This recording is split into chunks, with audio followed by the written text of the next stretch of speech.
Alright, guys, I just wanted to come on here and briefly talk about this judgment entry that was posted. And honestly, I'm very happy with it. I am very happy with it. Yes, it was partly denied and it was partly granted. The part that was granted is really no biggie. It was one picture that the detective took inside the house of the weapon laying in the bedroom, and that was it. That's the only part of this whole thing that is being thrown out is that one picture. They won't be allowed to use that one picture. Not a big deal. It's not going to ruin everything. It's not they're out there to try to prove that that the lead detective is corrupt and she lies and this, that, and the other, and that's not the case. You know what also is not the case that this document proves? The fact that they were going around saying I had no legal right to be there and I had no legal right to give consent.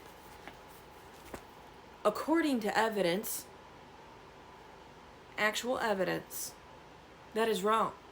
That is very wrong. And it says so in this court document. According to evidence, let me find this, because I want this to be very clear.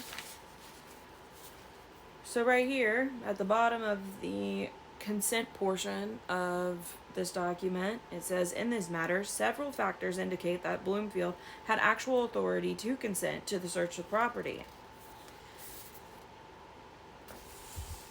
And then it goes on talking about Bloomfield had lived in the premises from November 2023 until February 16, 2024.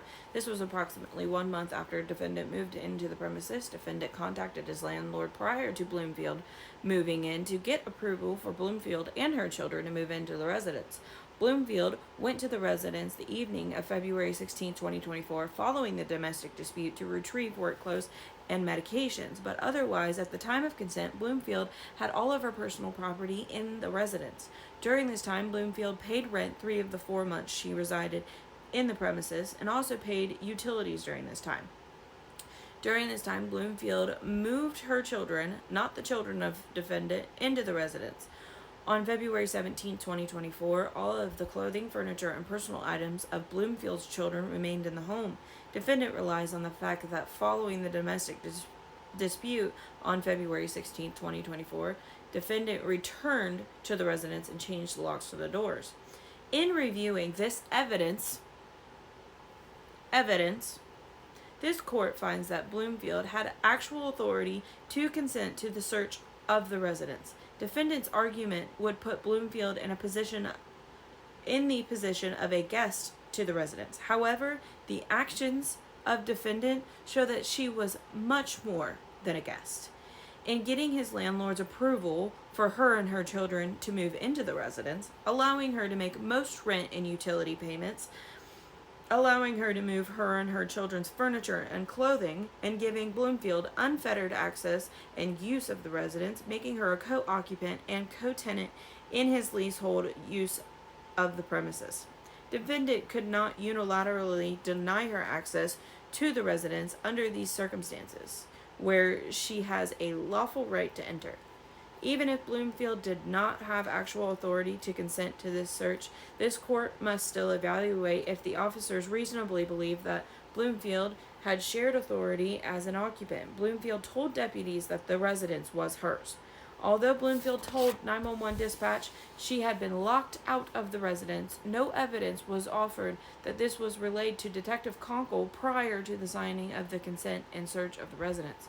Further, even if Conkle knew this information, or if it is imputed to her by being relayed to 911 dispatch, as discussed above, this is only one factor in determining Bloomfield apparent authority to consent to the search.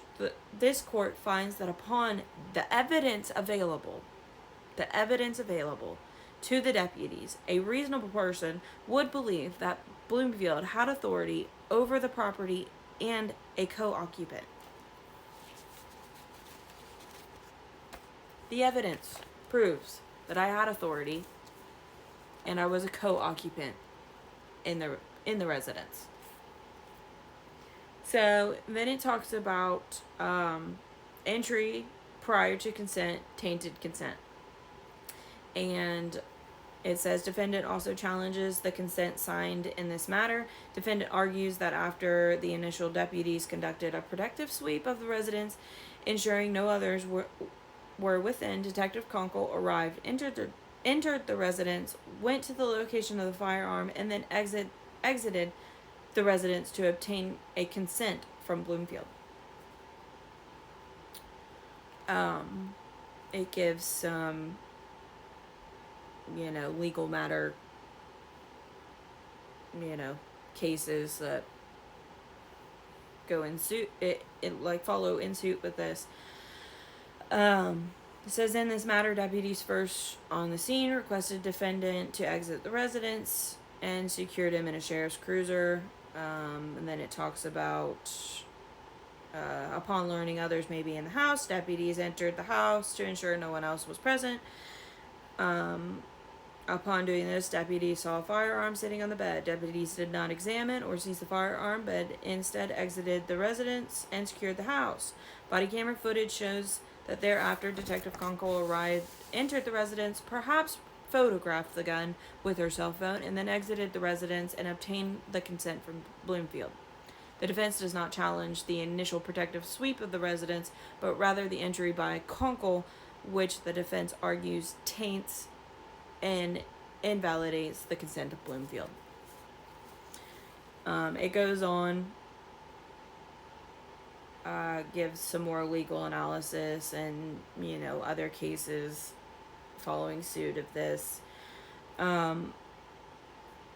Talks about determining whether taint of the initial entry has been removed, stuff like that. Then it says in this matter, there has been no justification offered by the state to explain why Detective Conkle entered the property. Defendant does not appear to challenge that the signing of the consent was not voluntary. In fact, Bloomfield, from her testimony, believed that she signed the consent before Conkle entered the residence.